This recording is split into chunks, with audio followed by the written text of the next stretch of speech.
Following the recent incident of a Pakistani girl who almost got killed by the Taliban for her advocacy of women's education, the Wilson Center has recently invited Hazina Shahan to discuss the women's education matter in Afghanistan.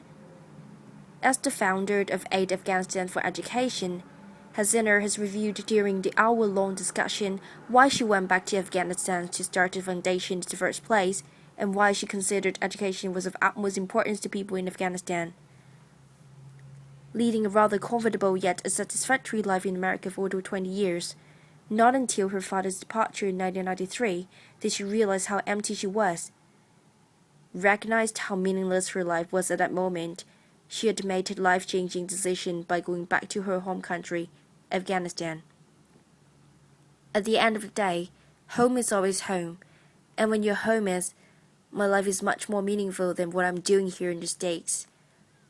She also thought that initiating the Women's Education Founding Program in Afghanistan was a more rewarding experience, especially when she heard from the beneficiaries saying something like, "If it wasn't for this program, I could never write my name." She said making a difference to somebody's life, or even to people you don't even know, is a different feeling, as it made life worth living. She mentioned that the chance for women to be educated is rare since Taliban has strictly banned it from the day it took over the place. But some people, who were rational enough to notice how important was education to their lives, would still fight for getting this chance. Look at these people, they're starving for knowledge and education, and they want to read, and they just found out something that they didn't know. They knew that their lives are now ending, but they didn't have the most important thing in life.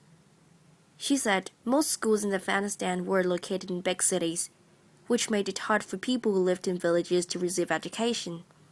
This explained why the literacy rate, even before war, was only 10%. This problem of lack of education was exactly what had taken Afghanistan to where it is today. In the pre-war period, though Afghanistan used to be the peaceful country and a comfortable place that is always favored by tourists, people didn't notice that no progress was being made. For this reason, she started to change the situation by organizing small programs.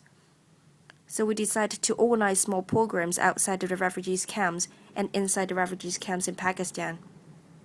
Because there were factional wars in Afghanistan, I couldn't travel into the country. She hoped that through granting the rights for women to receive education and even accelerating the progress could altogether build a more stable and strong Afghanistan.